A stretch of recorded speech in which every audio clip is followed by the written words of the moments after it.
Assalamualaikum teman-teman. Seperti biasa sebelum mulai Mimin mendoakan semoga teman-teman semua selalu dalam keadaan sehat walafiat. Oke, kali ini kita akan melanjutkan Martell Master versi novel bagian 873. Bagi yang baru bergabung, selamat bergabung. Dan bagi yang belum subscribe dulu lah agar Mimin tambah semangat lagi nih bikin videonya.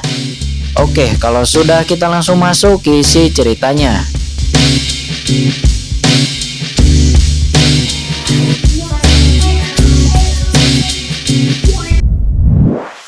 Ini juga alasan mengapa dia harus segera membunuh penguasa rumah Tianshan. Qin Chen mengatakan dia tidak takut kepada siapapun, bahkan jika dia dikalahkan hidupnya tidak akan dalam bahaya. Namun dia paling khawatir tentang master ini. Kekuatan macam apa yang bisa muncul dari formasi besar yang dibentuk oleh kombinasi dari 5 ahli guru suci? Qin Chen hampir tidak bisa membayangkannya. Akan tetapi untungnya ini hanyalah formasi besar yang terdiri dari penguasa rumah Sueyang, Guru Suci Peihong, dan 3 penatua di bawah Raja Renwang. Jika penguasa Raja Renwang dan yang lainnya bergabung bersama, itu mungkin benar-benar akan menyebabkan kerusakan yang tidak dapat diperbaiki kepada Qin Chen. Nah, untuk menghadapi mata-mata iblis sepertimu, cara apapun itu tidak bisa disebut dilebih-lebihkan. Suara penguasa rumah Sueyang itu terdengar. Tidak tahu malu, Wei Shiqing dan yang lainnya menjadi gila, tetapi mereka tidak memiliki kualifikasi untuk campur tangan. Karena begitu mereka muncul dalam pertempuran ini, mereka akan langsung dicekik dan tidak ada ruang untuk kehidupan. Formasi ini saja, bisakah itu menjebakku? Kata Qin Chen, matanya dingin. Dia memegang pedang karat misterius di tangannya. Dia bahkan tidak mundur, tetapi dia bergegas menuju formasi peta dewa di atas kepalanya. Hancurkan untukku, kata Qin Chen. Dia mengeluarkan suara marah. Pedang panjang hitam bergetar di tangannya. Cahaya pedang memadat dan dia mencabik-cabik formasi peta dewa ini. Akan tetapi segera di seluruh formasi ratusan gambar dewa muncul lagi dengan kekuatan penindasan yang lebih kuat, dan itu dilenyapkan dengan kejam. Masing-masing gambar dewa ini berfokus kepada jalan utama guru suci, dan itu sangat menindas sehingga orang tidak bisa bernapas. Meskipun Qin Chen sangat kuat dan bahkan bisa melukai seorang puncak tahap awal guru suci, akan tetapi setelah formasi besar dari beberapa ahli guru suci ini digabungkan, dia segera merasa tertekan. Yuan sucinya sepertinya juga bermasalah. Qin Chen bukanlah master guru suci. Bagaimana dia bisa menahan serangan bersama dari begitu banyak ahli guru suci? Qin Chen, biarkan kami keluar dan bertarung denganmu. Jika ini terus berlanjut, Anda pasti akan berada dalam bahaya, kata Murong Bingyun. Dia berkata dengan cemas di dalam cakram Gyo Qian Kun. Dia juga melihat segala sesuatu di dunia luar, dan dia langsung menjadi gugup untuk Qin Chen. Dia ingin bergegas keluar untuk membunuh musuh. Akan tetapi Qin Chen tidak setuju. Tidak apa-apa, aku sudah menghitungnya, kata Qin Chen. Seberapa dalam kebijaksanaannya. Dengan aturan waktu, Qin Chen ingin keluar dari formasi ini itu bukan tidak mungkin. Tetapi dengan cara ini tidak mudah melakukannya. Qin Chen sengaja sampai di sini. Dia menghitung nasibnya dan mencari kesempatan untuk melawan. Tiba-tiba jalan takdir dalam tubuh Qin Chen mulai bekerja. Berbagai gambar mengalir, dan pada saat yang sama, teknik perbaikan langit juga mulai bekerja. Teknik perbaikan langit adalah teknik magis yang paling misterius untuk menyembuhkan langit, dan secara alami memiliki efek mata-mata yang luar biasa kepada formasi. Tiba-tiba Qin Chen mulai melihat gambar yang tak terhitung jumlahnya di depannya. Tiba-tiba gambar itu mengunci sebuah adegan. Adegan itu adalah 3 guru suci dari rumah Renwang dan juga guru suci Peihong. Semuanya duduk di dalam kehampaan sebagai mata formasi. Sedangkan penguasa rumah Sueyang itu terus-menerus mengembara di dalam formasi besar, menyerang dengan kekuatan 4 guru suci agung dan mengembunkan aura pembunuh, seolah-olah dia akan memberikan pukulan fatal kepada Qin Chen. Semuanya dihitung dalam gambaran takdir. Ini memungkinkan Qin Chen untuk memahami semuanya dengan jelas. Berbagai taktik mulai muncul di benak Qin Chen. Selain itu, tidak hanya lokasi formasi besar ini, tetapi juga tempat di mana penguasa rumah Guanghan berada di kejauhan. Itu juga dikomunikasikan oleh Qin Chen menggunakan keajaiban takdir untuk berkomunikasi dengan penguasa rumah Guanghan. Tuan Istana, sebuah suara tiba-tiba terdengar di kepala penguasa rumah Guanghan. Ini kamu, Qingchen, penguasa rumah Guanghan yang berjuang untuk menahan serangan dari penguasa rumah Renwang dan yang lainnya. Dia langsung terkejut dan tidak percaya. Bukankah Qingchen sedang terperangkap di dalam formasi besar yang dirilis oleh penguasa rumah Shuoyang dan yang lainnya? Akan tetapi sebenarnya dia dapat mengirimkan suaranya secara langsung ke pikirannya. Tuan Istana, untuk mempersingkatnya, saya selanjutnya akan meluncurkan serangan sengit kepada penguasa rumah Shuoyang dan yang lainnya. Tetapi dalam hal ini saya akan membutuhkan kerjasama Anda, kata Qingchen. Satu demi satu suara masuk ke dalam pikiran penguasa rumah Guanghan.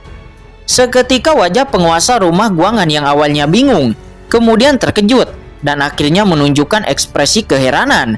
Jelas terkejut dengan apa yang dikatakan oleh Qingchen.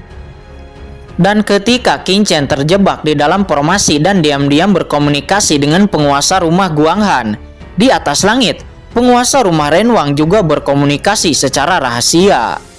Tuan Istana Renwang, Qingchen itu begitu kuat sehingga bahkan formasi suci penghancur jiwa darah yang terdiri dari penguasa rumah Shuoyang, guru suci Peihong dan yang lainnya tidak dapat dengan mudah membunuh orang ini. Tampaknya rahasia di tubuh Qingchen ini sangat mengejutkan. Bisakah warisan yang mulia itu begitu kuat?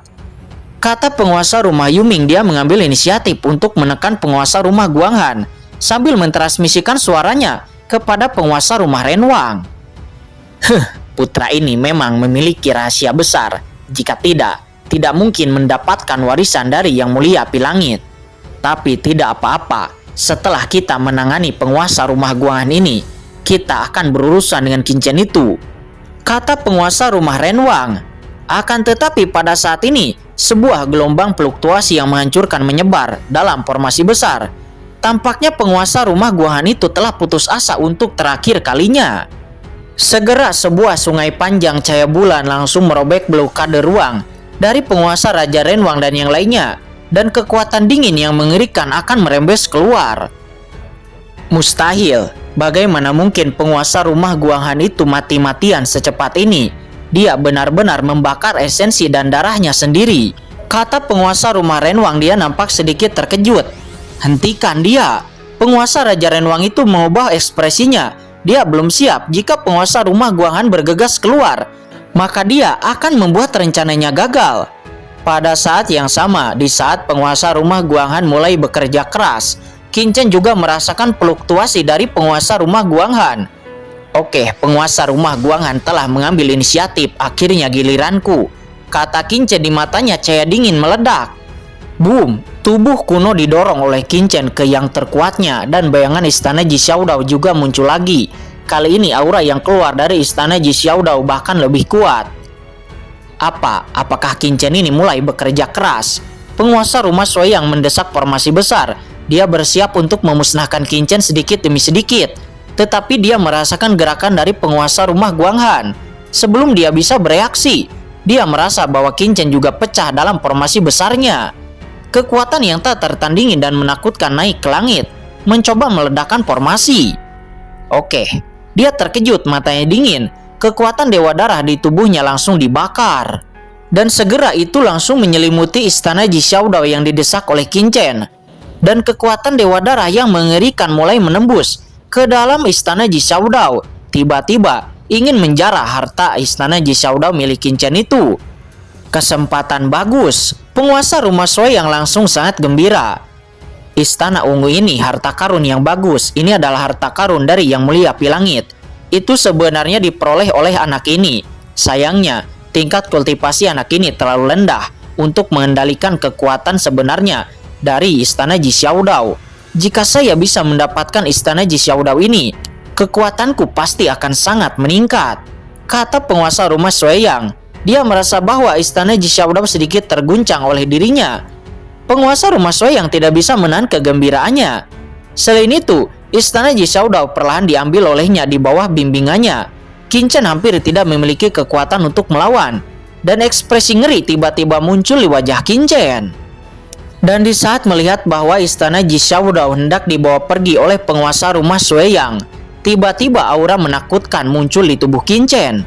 Ketakutan di wajah Qingchen tiba-tiba menghilang, dan seringai muncul di wajahnya. Sinar kematian naik ke langit, dan ada kematian di mana-mana. dan kemudian sebuah mayat tinggi perlahan muncul. Mayat kuno itu bukanlah ilusi, tetapi itu tubuh nyata dan seluruh tubuhnya penuh dengan kehidupan. Langsung mengejutkan penguasa guru suci yang ada di sana. Aura kematian dari seluruh tubuh itu berubah menjadi kekuatan api penyucian, membentuk aura pembunuh yang menakutkan, mengungkapkan kebenaran kematian. Itu adalah mayat guru suci klan perang kuno yang muncul.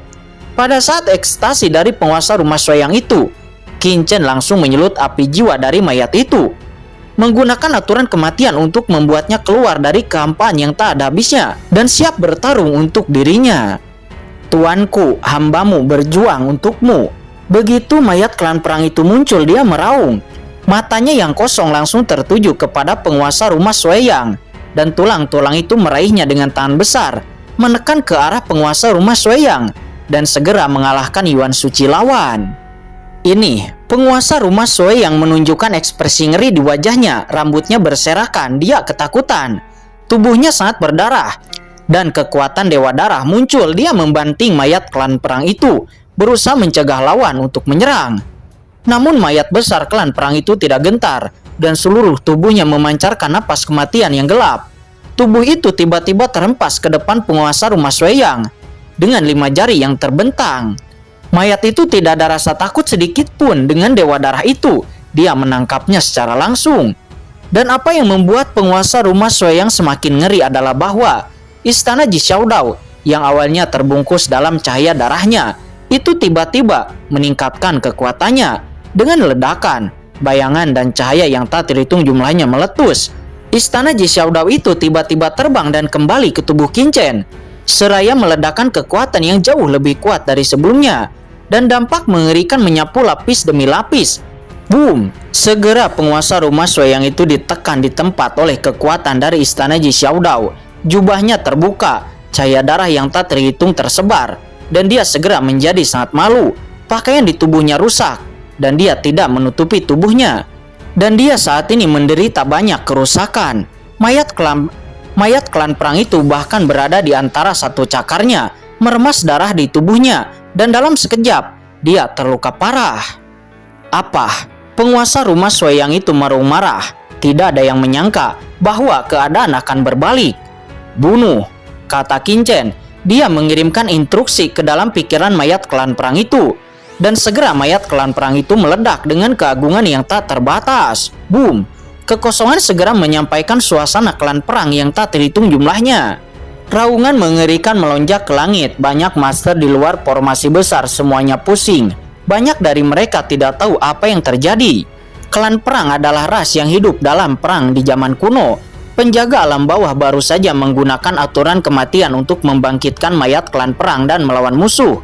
Akan tetapi Qin Chen tidak sesederhana itu. Aturan kematian dan energi kematian hanyalah energi untuk memobilisasi mayat klan perang. Tetapi Qin Chen, dia membangkitkan kehendak jiwa dari mayat klan perang itu dan menjadi alat pertempurnya yang kuat.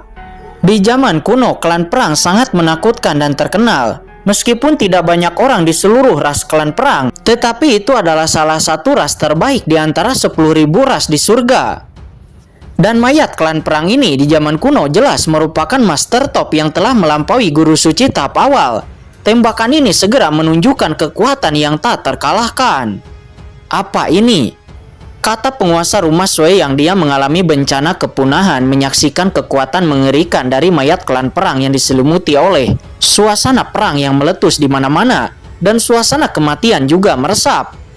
Dan di bawah penindasan istana Ji Xiaodao, betapapun dia berjuang itu tidak berguna, dan mau tidak mau dia menjadi takut dan marah. Pergi! Dia meraung histeris dan mencoba yang terbaik untuk melawan. Pelangi berdarah yang tak terhitung jumlahnya meledak darinya. Itu ingin meledakkan mayat klan perang itu. Akan tetapi melihat itu, mayat klan perang nampak tidak takut sama sekali. Energi darah itu menghantam tubuhnya, tetapi itu tidak berdampak apapun kepada mayat klan perang. Berhenti. Melihat pemandangan ini, meskipun dia tidak mengerti apa yang terjadi dan mengapa mayat yang begitu menakutkan tiba-tiba muncul, tetapi sekarang situasinya kritis, dan saat ini guru suci Pei Hong dalam formasi besar akhirnya tidak dapat menahannya. Dia melompat keluar dan langsung melayangkan sebuah telapak tangan raksasa. Telapak tangan raksasa itu dilayangkan oleh guru suci Pai Hong untuk memblokir mayat klan perang. Segera kedua kekuatan itu bertabrakan di udara dan tubuh mayat klan perang tetap tidak bergerak. Dia tanpa luka sama sekali. Di sisi lain, guru suci Pai Hong mau tidak mau mundur dan wajahnya pucat. Mayat klan perang sudah sangat kuat dan tak tertandingi. Apalagi di sungai tulang dia telah menyerap kekuatan mayat yang tak terhitung jumlahnya. Kekuatan tubuh telah melampaui guru suci biasa, ditambah dengan aturan kematian. Tubuhnya itu hampir sebanding dengan beberapa senjata berharga guru suci yang tak terkalahkan. Kurang ajar, master lain dari guru suci bergerak. Dia adalah salah satu dari penatua dari rumah Renwang.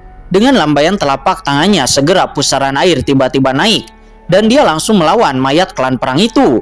Akan tetapi itu tidak berguna. Mayat klan perang itu langsung melayangkan kekuatannya dan segera penatua itu mundur dan langsung memuntahkan darah. Dan selanjutnya dua penatua ahli guru suci lainnya juga nampak bergerak. Mereka berdua melayangkan serangannya ke arah mayat klan perang. Namun aturan kematian merembes keluar dari tubuh mayat klan perang itu dan langsung memukul mundur mereka semua. 4 serangan berturut-turut dari ahli guru suci itu tidak dapat melukai mayat klan perang. Melihat itu, Qin Chen sangat gembira. Dia tidak pernah menyangka bahwa mayat klan perang yang telah dibangkitkan jejak kehendaknya itu olehnya akan begitu kuat. Bahkan itu lebih menakutkan daripada saat berada di sungai Styx sebelumnya.